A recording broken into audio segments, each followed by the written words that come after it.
I'd like to give this presentation that I prepared to kind of show how Tethys and the Global Streamflow Prediction Project that grew out of our NASA SERVIR AST project really has contributed to a larger ability to use Earth observation data in making decisions. So, from space to village, overcoming the barriers of big data and global modeling to make informed local decisions. So as I mentioned, there's a lot of people that are involved in this that deserve some credit, including my fellow scientists, applied scientists, and team through SERVIR. It's an amazing project that has the aspiration to take global Earth observation data down to the local level, especially those developing areas that need it most. I have a project, ongoing project in SERVIR, one of 16 applied scientists that are working in 4 different regions. We're led by Nancy Searby and Ashutosh Lamaye of the SERVIR, also Dan Irwin, not shown here in photograph, but they have led SERVIR over several years in bringing different science projects to local areas for use.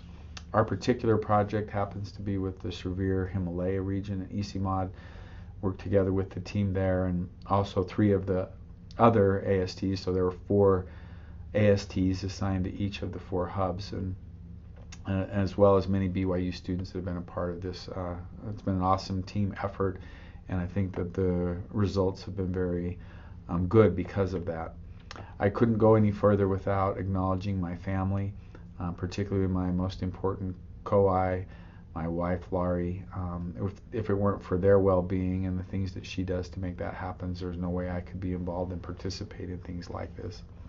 So this kind of is an overview outline of what we're really trying to do, and I'll kind of try to show in the end that I think we've come a long ways in order to be able to accomplish that. And that is with cloud computing and cloud resources and big data management and modeling. They're really, if we're going to make that information usable and actionable for decision makers, we need to come up with a way to get through that information, to visualize it, be able to hone in on local information that they need in order to make the decisions, because they're the ones that are charged with making important decisions such as flood management and drought, and they allocate resources in order to deal with these problems, and we need to be able to make sure that our information gets to them in a way that's understandable and usable for them to make decisions. So my presentation is a little bit long. There's kind of multiple components that come together. I'll describe the problem and challenge, the evolution of Tethys platform, that's a cyber infrastructure for water resources, our global forecast system and how it can be used to inform decisions locally, how that tied in then to the NASA SERVIR project and was boosted by the opportunity to work in South Asia with ECMOD, and then from there taking that global through the Group on Earth Observations GeoGLOWS effort. We'll talk about some other applications beyond just streamflow forecasting to flood mapping, many other apps that have become useful as we worked with other ASTs in our SERVIR project and beyond, and then how we're trying to pull that together into an app store or a warehouse so that we can create a larger collaborative environment. So speaking of the problem, the water information is important. We can see that by just looking at the 17 goals adopted by the United Nations that have been adopted in 193 different countries. These goals try to help developing countries in particular manage their resources and create equality amongst different people and genders throughout the world. And as you look at these, you can see that many of them are directly or indirectly require water and information about water, and that's why it's so critical. My particular background in water and water modeling has to do with floods, most particularly, but also with droughts and overall water resources management. These days we talk about water security, and what does water security mean? Well, it's water quantity and quality for livelihoods, ecosystems, and production, but it's also acknowledging that we have to have acceptable water-related risks to people, environments, and economics. We know that droughts, floods, these are recurring natural disasters. We can't stop them from happening, but we can make sure that the risks associated with them are acceptable. And they cost us millions or billions of dollars in terms of damage and loss of life. And so if we can make an incremental improvement in the way that we manage that and understand and forecast, we stand to save a lot of money and potentially save many lives. And that's why it's so important. So what does hydrologic modeling have to do with that? What's its role in this process? First of all, it helps us understand patterns, trends, and changes. By looking at observational historical data, we can understand what's happened in the past. That helps us in terms of predicting, and modeling helps us predict what will happen in the future, where, when, and how much. And finally, we can use that information if it's useful and available at a local level. We can identify, plan, and respond to the different water resources management issues that might arise. Now, I've been a hydrologist all of my career, and for most of that time I worked in what I would say the hydrology silo. I have used information from other groups and from meteorologists in particular, meteorological models, to get precipitation so that we can then predict what happens on the ground and where water goes. But in the age of big computing, cloud computing, and large models, we're now able to really think about this as a continuous. So we don't have to limit ourselves to think of meteorological models and then hydrologic models, but rather we can look at them as hydrometeorological models. And by combining those sciences, we're able to look at a larger region and impact many other disciplines. And so this is what's happening as we are able to improve hydrologic efforts and modeling. We can then export that information into these other areas that really help us solve the kinds of problems that are aspired to by as articulated in the Sustainable Development Goals. So the big idea here, or hope, grand challenge, might be to create a global hydrometeorological model.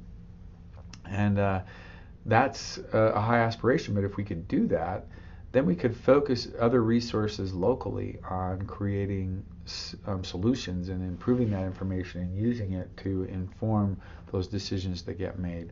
So that's a grand goal. It comes with several barriers, though, that we've been working to try to overcome. First of all, these global models produce a lot of data, especially if they're at high enough resolution to make a difference. So we have to have computers and storage systems and databases and ways to access that information. We have to be able to communicate it simply to those people who end up needing it without requiring big data downloads and complicated systems or desktop applications that need continuous updating. That will help them assimilate and integrate and adopt these kinds of data into their decision-making process so that they can make informed decisions and really improve the resources that they have in solving challenging problems. And of course, we have to provide tools that allow them to have confidence, acceptable levels of accuracy, and know where biases and other limitations are in using the data.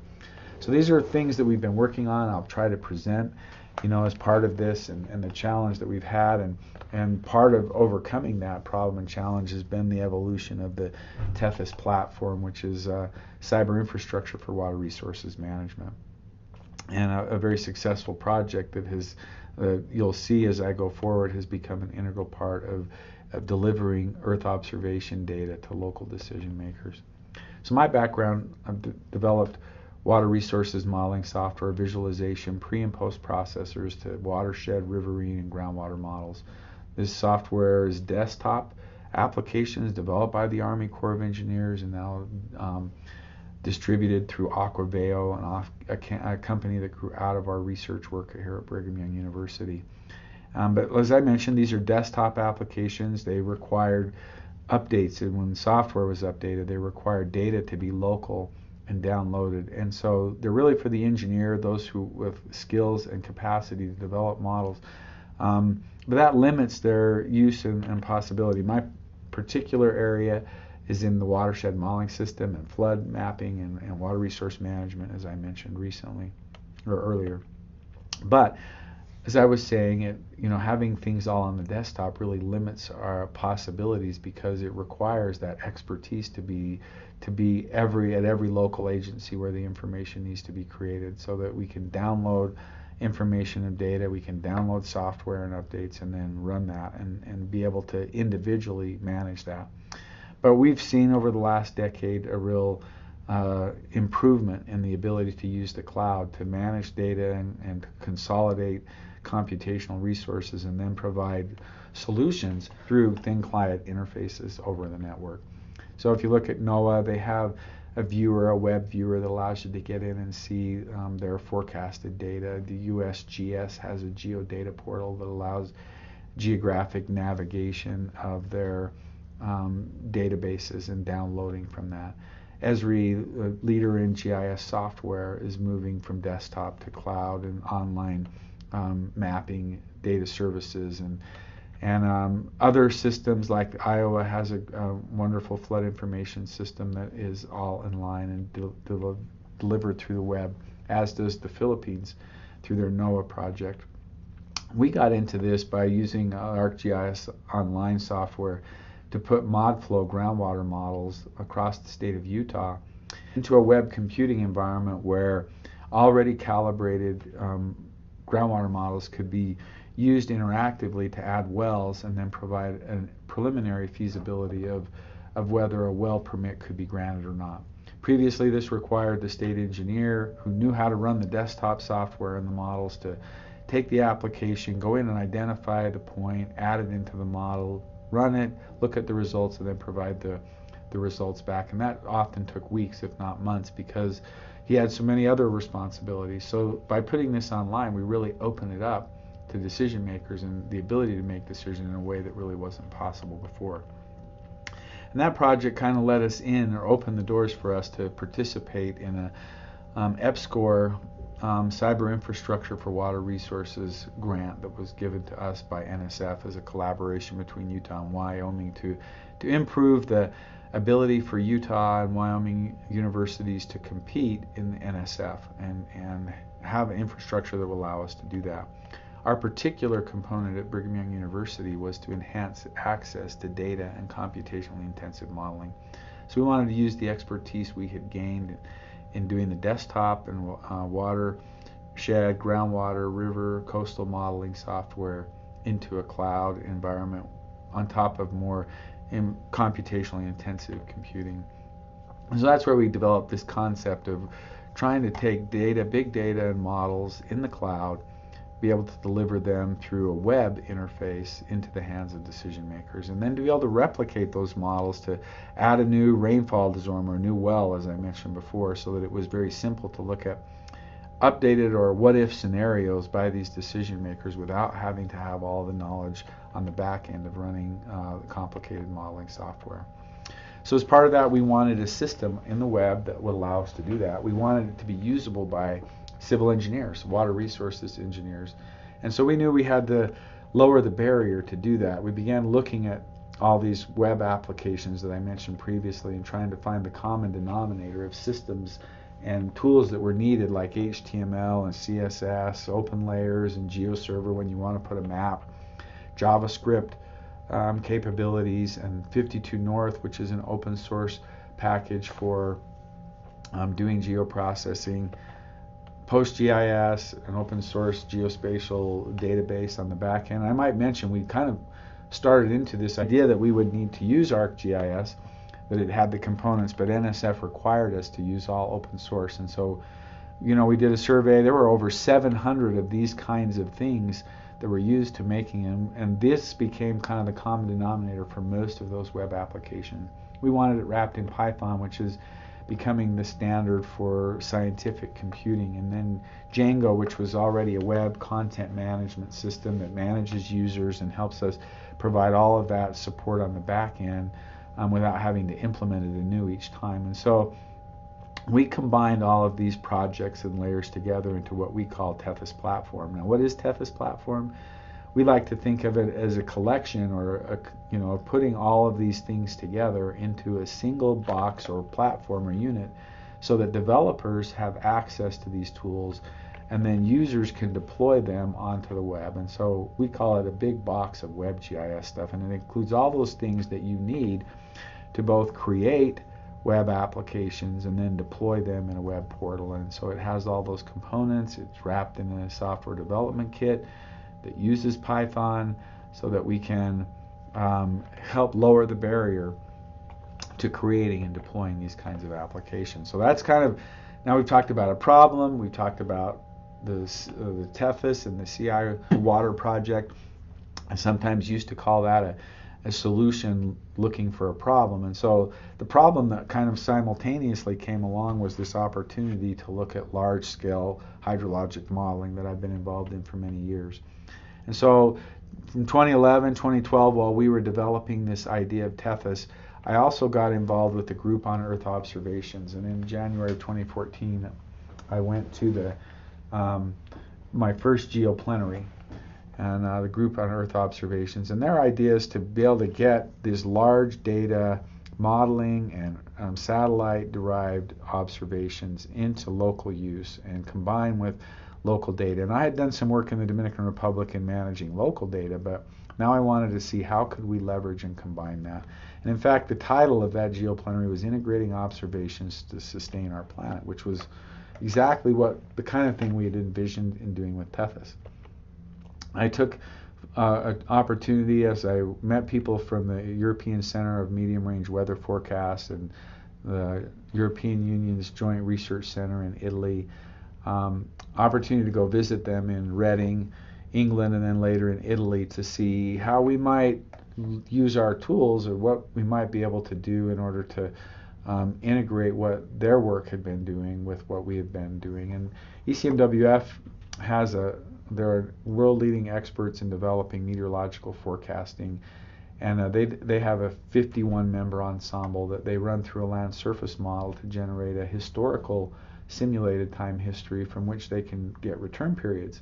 And then they run their ongoing ensemble forecast through this system. They can put in context the current forecast at the major rivers in the world and then provide that as an awareness system. And so they were doing this system, and you can see it's updated daily. It actually extends out to 30 days. It shows river flow at the major places. It's probabilistic in that it's showing, from the ensemble members what the probability is. But it's at a fairly coarse resolution, and therefore it is only applicable at the largest rivers in the world. Well, at the same time, working with Dr. Maidment, who joined me on this trip, he was trying to help establish a continental scale hydrologic model for the United States as part of their new National Water Center. And so in the summer of 2015, I helped participate with him. He led the National Flood Interoperability Experiment. And so we decided, while they were in parallel using the forecasting from NCEP at NOAA, the WRF hydro model, downscaling or mapping that runoff onto the smaller watersheds of the United States, and using the rapid streamflow routing application, we thought we'd try the same thing with the data that was created from ECMWF. And so we took their gridded runoff, ran it through the same system with the tools that Esri helped create for mapping gridded runoff to catchments, and then produced a working national hydrologic model that was functional on the entire national hydrographic data set, which had almost 3 million reaches. And you can see that GLOFAST was already producing this. The reason we had to download it was that the resolution limits what you can do and see. And so in this case, you'll see a watershed with about 5,000 square kilometers, but you can see that it just doesn't resolve the streams in order to be able to predict runoff and forecast at these locations. So these tools that we developed with Esri allowed us to do some geoprocessing that would take these runoff grids and map the percentage of runoff from each one of these grid cells into the basins, put that in the river, and then routing with the rapid method developed by Cedric David at the University of Texas, and who now works at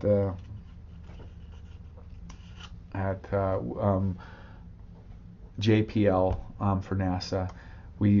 We took that so that we could produce runoff on every reach. So the whole system then, if you look at it, we take advantage of this retrospective analysis. We run this on every river so that it produces a time history of flow on every river, and that puts in context then the next forecast. And then as ECMWF generates those forecasts, we use the weighting factors to map to the watersheds, we route with Rapid, and we get a new forecast. And we compared that system that uses Rapid with the with GlowFast to be sure that we were getting the same runoff, that the water balance was there, and those results were excellent, so that we could see we were really just transferring that global ECMW forecast to a local scale in local rivers. It was highly successful in the United States. We mapped it. The average watershed size was about 3 square kilometers, or about a square mile.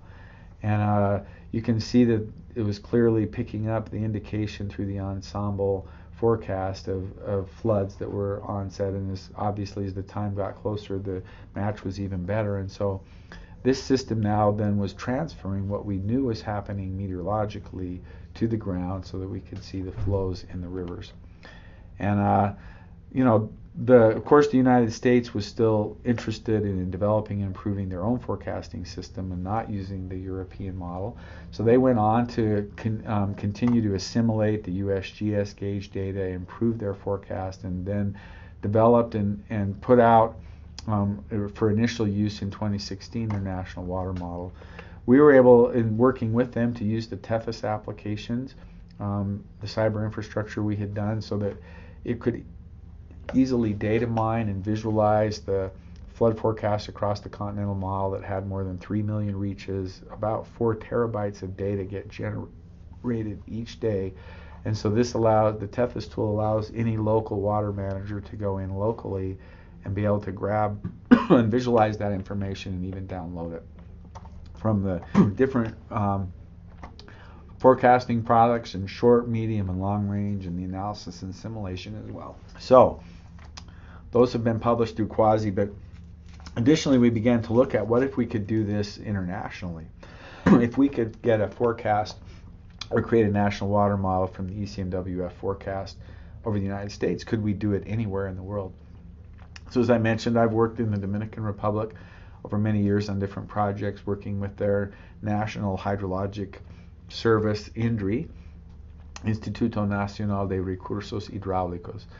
And so we set up a model over the Dominican Republic and could find that we could generate forecasts on their rivers as well. We did it in Colombia, working with IDEAM, and in Brazil with CEMIDEN. And then following this Summer Institute where we were trying this, Steve Cope of Esri said, at the rate this is moving, I think it is safe to assume that in a few years, definitely less than 5, having forecasted flow on every map stream reach in the US and Europe and other parts of the developed world will be the norm, and will be that much further down the road trying to figure out how to densify and improve forecasts in the developing world. Getting this solid will save thousands of lives and billions of dollars. And beyond the flood and water resource applications, there are broader interests that will come to heavily rely on this, particularly the insurance, military, and recreational industries. So that was in 2015. We're now in 2019, and we've already seen that the success of doing this globally on every river in the world. And so I'd like to continue to talk about how that came about. Beginning on our success with doing this in the United States and then seeing we could do it globally, as part of the plenary in Mexico City in 2015, I was introduced to the folks at SERVIR, Dan Irwin and Africa Flores and others. And so I submitted a proposal to SERVIR, to one of their hubs. I picked the ECMOD hub, which is the Hindu Kush Himalaya region, in order to see if we couldn't improve and show how this information could be used for their local stakeholders. As part of the SERVIR project, which has AST members in 4 different hubs, the other 3 applied scientists in my hub made up that team, and then the ECMOD group would help take our science and our projects and help integrate that with the decision makers in that region. So how are we contributing? What's our effort in doing that project? We've been working on it since 2016, and kind of in our final year, our last 6 months of the project, but we've taken this Tethys platform that I mentioned that allows us to create these applications and deploy them in a portal. We took our streamflow forecasting and made it a service, and I'll explain that in a little more detail here in a minute. We've created other applications from that, like a flood mapping, a flood impact application, which I'll also show. We've created tools for validation so that we can give confidence to the people that are using these tools. And then we found, working side by side with the other team members in our hub, there were useful things for them as well. And so we used our Tethys to create a SWOT viewer to look at data, results, visualize results coming out of a SWOT model in the Mekong. We've also used it with the Land Information System, a model that NASA uses called LIS, to create long-term and drought indices, one of the other projects in our group, and also viewing NMME, precipitation and temperature data. And then another project in our group was to visualize GRACE data to try to get anomalies of total water storage. So we helped create Tethys applications were also useful in getting that data, making it available for decision makers. Back to our streamflow project within SERVIR, we highlighted the South Asia area, began to run this on a continuous basis that provides the 15-day forecast, ensemble forecast, and that information on every one of the reaches in the South Asia region. It's probabilistic, as I mentioned, so that you can see the percentage of ensembles that go into the 2-year flood or the 10-year flood or the 20-year flood that are all created from running the historical simulation on each reach. Here is that historical simulation for the selected reach, and then you can take that and get statistical data to look at seasonal flows and other statistics like the flow duration curve. So all that information, and that becomes valuable because in many of these areas, they do not have measured observed data. And while this isn't as good as if we'd been taking the observation over that 35-year period, it provides a good surrogate, and it's relative to the model that we're running and information that they wouldn't have available otherwise. We've also created other services to improve the visualization so that we can see on each river in space and time when a flood occurs. You'll see the propagation of this flood and the colors indicating when it exceeds the 2 or the 10 or the 20-year return period, and then when it recedes, similarly how that goes.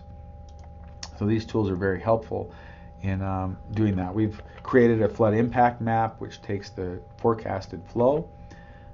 It uses that with a synthetic rating curve so that we can predict flood impact, and I'll talk a little bit more about that in a minute, as will I talk about the tools and the measurements we've been doing to determine how accurate the model is. We created a Hydrostats, which is an open source Python package with many different metrics that can be called up, and then actually a Tethys application from that. We looked at several stations, historical stations, where we could get observed data so that we could compare using different metrics how well the model generally was working, so we could gain confidence in how the model was working in such a way that there'll be greater confidence in using the forecast. We're also continuing to work on those forecasted data so that we can show what the skill score might be. So these are all things that we've done that helped create a system of streamflow forecasting across the Hindu Kush Himalaya region. Now, this same time, the GeoGLOS, or Group on Earth Observations Global Water Sustainability Project, began, and it had its first kickoff meeting in Tuscaloosa at the U.S. National Water Center in May of 2017. And while we were there, we were explaining this process of providing local access to the global forecast in the Hindu Kush Himalaya region that we had been working on. And Nagaraja Harshadip, who leads the global watershed and disruptive technologies at the World Bank, participated and is part of the GeoGLOS committee, and he asked us, if we could do it in South Asia, could we do it anywhere in the world? And so we took on the challenge at BYU to try to make it global, and at least in the developing in Africa and South America, Central America, and we also included North America where we had more data that we can begin to use for testing and validation. We stood that up and then presented that at the end of 2017 at the GeoPlenary in Washington, D.C. But here's what Harsh called the disruptive technology, or he calls this a disruptive technology because it has the possibility of really being a game changer in how this can be used, and that is that we're really providing local access to any stream or any river based on the fact that we have an API that given the stream location, we can extract the current forecast programmatically, and then we can put that in a tool in a variety of different ways that I'll demonstrate here in a minute. So that API then is accessed based using this Tethys API, and you'll see that when I click on this, it actually calls this function. It's not going to let me do it because it does require authentication. So I'm going to log into this, and then I'll click on it again, and this time you'll see that it will actually run for that stream reach ID, okay, that we have put in up here. It has gone and got the current forecast. It's hard to read, but this says 2019-220. That's actually one day behind, as it takes a little bit of time for this data to come up and be published. But here it is in WaterML and published so that we could grab that programmatically. So that really is kind of the secret of how we can make a global forecast relevant and usable locally. All right, we can zoom in, select our reach. You know, I could use the interface to do this, but there is an ID associated with that, and once we know that ID, we can plug that into our API, and then we can grab that by just putting this call into, you know, a REST API into the window. Now, how does this overall work at ECMWF? They're computing on a daily basis their ensemble meteorological forecast globally. They downscale that using their H-Tessel model that they've developed and produce gridded runoff. When they're finished calculating that at BYU, we FTP and download the gridded runoff for the current day's forecast. We then map to already predefined watersheds globally using a weight table that's been created one time. Now we map that current forecast runoff into those watersheds. We route with the rapid model and produce their services, both the hydrographs at every reach that have the forecasted flow, as well as the visualization tools. And of course, underlying that is the historical data also that I have shown. So what does that mean then? All of this resource, this computational and expertise from ECMWF and global hydrologic modelers and the computations and cloud resources can now be leveraged by decision makers using Tethys. If I'm a decision maker in Nepal, I want to get data on my river, all right, I can create a separate application, a national water model for Nepal, if you will. I can import all the IDs. I know what the IDs of these rivers are, and then I can access programmatically the runoff and the visualization services so that I can display and use that how I want to and adapt that app to how I need in order to make decisions. And I'll kind of show some examples of that. This is kind of the hydro viewer for Nepal. Again, it's just like we created a national water model for Nepal, only it's a thin interface. It's calling the API and leveraging the resources of ECMWF and BYU currently in order to get that flow, and then it just displays it. And then now they can use that in order to make their decisions, put it in other models, however they want to do it. They can add other services. This one shows precipitation, probability, and forecast. And we did something similar in Brazil with Semiden, only here we added in services for real-time data, in situ observation, so that that information could be pulled in and compared as well. We created a national water model for Tanzania so that they could access easily in their own viewer. And what this allows them really to do is brand it or suggest that this is their authoritative coming from their site, their solution, even while they don't have to invest all of the resources to make the expertise for hydrologic information. They can trust in that information having once validated it and then using it from the ECMWF and through our service. Similarly, in Peru, we've done the same kind of thing in Colombia, working with ADAM. Similar to Brazil, we put in actual in situ observations where they had a real-time web service that would provide that data so it could be compared to the forecasts. An interesting application that our partners at ECMOD created was this streamflow prediction for transboundaries into Bangladesh. Bangladesh is a country that has more than 90% of the watershed area that drains from outside of the country, much of it through two major rivers, the Ganges and the Brahmaputra. So what happens there really is dependent on everything that happens upstream, and so this kind of global model is really helpful for them. They created an application that just shows, uses the API from the streamflow prediction at the major rivers that come in transboundary flow, so that now they have a forecasted flow. They can take that, put it in their hydraulic models, make their decisions with confidence that they have a good estimate of flow coming in at the boundaries. In the Dominican Republic, where I've done a lot of work with INDRI, we combined this global stream flow forecasting with the WMO flash flood guidance, who was also working with them. And the flash flood guidance had pre-delineated basins, so we used those same basins as part of our delineation and system for doing the stream flow forecasting. And then in this way, the INDRI personnel can see that as a multi-model forecast from the WMO and from the stream flow prediction to see how and where they might correspond to give them better information for making decisions. Another tool that we created, another application of using the stream flow prediction, was this reservoir management tool. We created another Tethys app that has a database in it that stores all of the water level. They're updating this daily to show water surface level in all of the reservoirs. Then, if you look at the stream flow coming in on the major rivers into a reservoir, which is easily mapped, we can see for a given reservoir what the impact of no release. If we just let that water come in, we can see the impact of water level rise on that in that reservoir.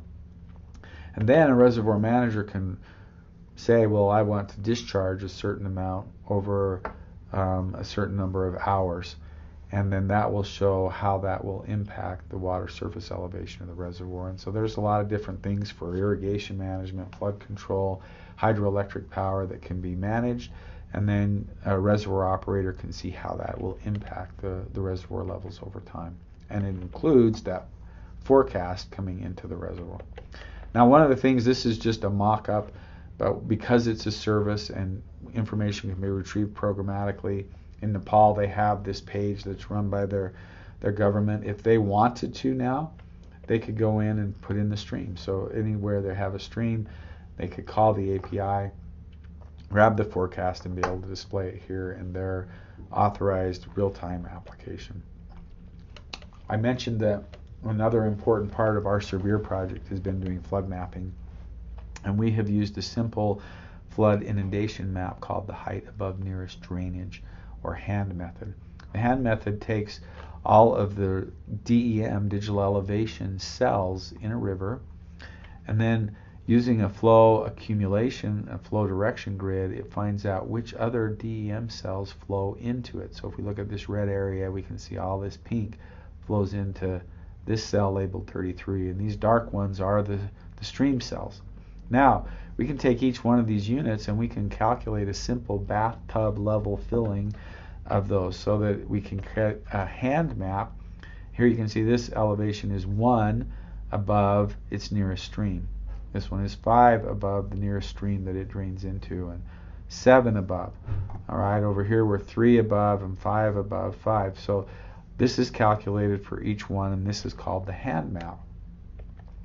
Now, we can then take and derive from this digital elevation, as we incrementally fill it up, we can create a synthetic rating curve, which will help us compare or relate flow to depth.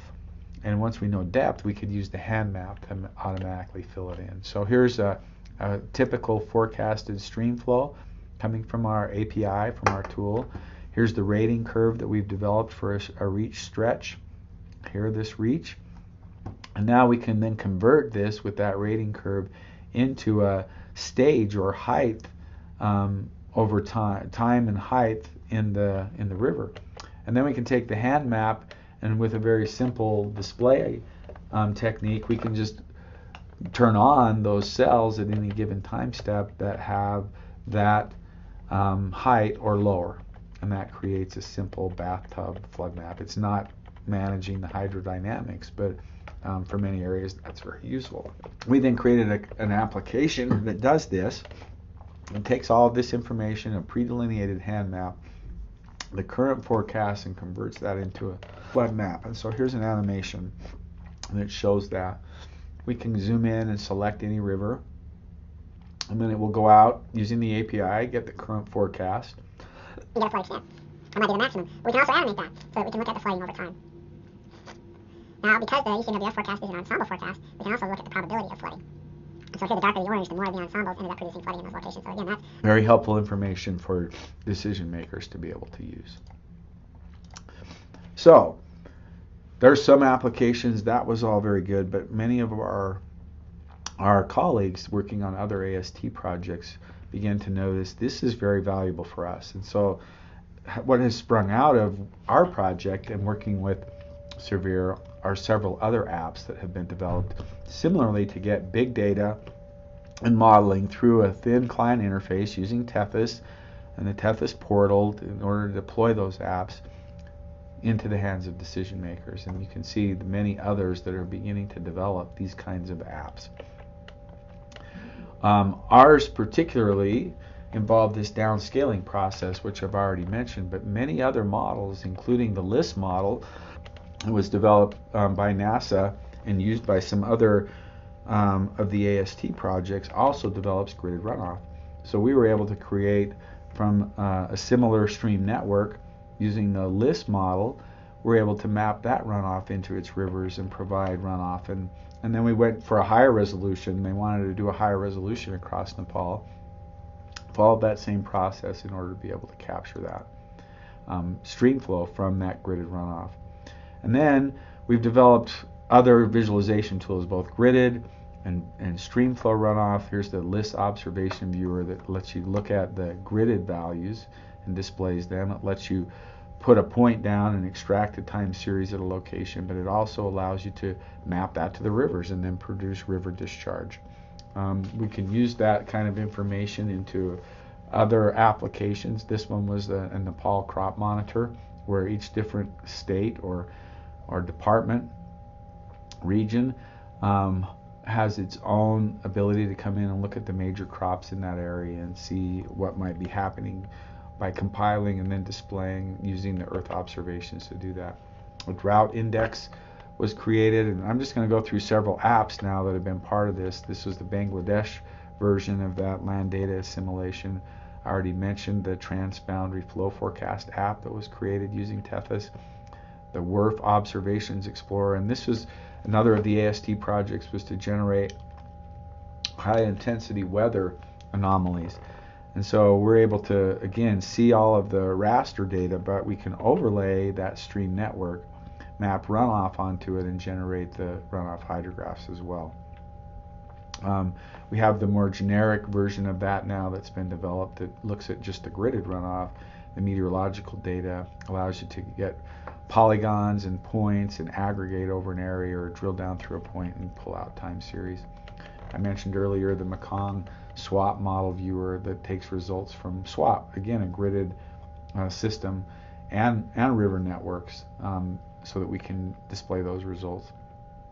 The RIAS viewer, which uses the VIC model, very similar. You get the idea here. This gridded data, time series data. We might want to see it at a point. We might want to put it in a river. So very useful. Another of the AST projects in the Hindu Kush Himalaya by Cedric David was the GRACE observations, and we were able to combine that with GLDAS, so that not only are we looking at total water storage anomaly, but surface and soil moisture, and then from that we can estimate a groundwater storage anomaly. So we created a Tethys app to do that, another app to do generic analytic groundwater models and to view temperature and precipitation from different sources. The ephemeral water body, where it maps where has water occurred, they did this over Africa. It's an interesting one because it actually used the Google Earth Engine API inside of Tethys to access resources from within Google Earth Engine in order to bring that into an app. I mentioned already the Nepal flood inundation and impact tool. another one in the Dominican Republic. This is similar to what we did in Colombia and Brazil for accessing in situ observations that are stored in hydrologic databases, the hydro servers that we have used with Quasi in doing that. I showed you the multi-model between flash flood guidance and the global stream flow prediction in the Dominican Republic, and also the reservoir management tool that we did in the Dominican Republic. So all of these have produced many apps, more than 20 different apps across the SERVIR hubs, probably more than 30 at this point. Well, that growing community, it would be nice to create a collaborative environment, an app warehouse where people can come and borrow, use, deploy these apps, maybe add to them, build from them. And so we're currently working with NASA as part of our GeoGlows project to create a warehouse and make it much easier to install and to collaborate using this. Similar to how you would use an app store for Apple or Android in order to go out and search for applications that are already useful and then put them on your device. We can now have an app store, and then anytime an agency like SERVIR wants to stand up a portal, they can go to the App Store and grab those applications. They could use them as they are. They may have to connect them to local data sources. They may improve on them, and then they could contribute them back. And others could as well. We did a portal for the WMO in La Plata as part of a demonstration, and as I already mentioned, we've been working with EasyMod so that they can manage and run their own applications, and they've created several applications, and those apps that are created can be contributed back to the App Store so that others can benefit from similar kinds of things in their regions. So as you can see, we think we really have lowered the barrier and made it much easier to create apps by scientists like civil engineers and hydrologists like we are, using complicated workflows that require and leverage a lot of resources. We've been able to do that, at least for the stream flow prediction, where now these agencies that could hardly afford this kind of computational resource, and yet the World Bank and many others have invested millions, if not billions of dollars in trying to develop the capacity to create useful hydrologic information in this way. Now they can spend that money, the World Bank and others can spend that money targeted on using that information, assimilating it, and making better decisions. And other applications can be derived from it, as I've shown, from flood mapping to transboundary flows and others. And of course, this highlights the workflow that we did for the global stream flow, but you've also seen many other applications from the GRACE groundwater, from SWOT, and from the LIST model and drought indices that in a very similar way they can create that and then of course contribute to the larger Tethys environment. Thank you very much.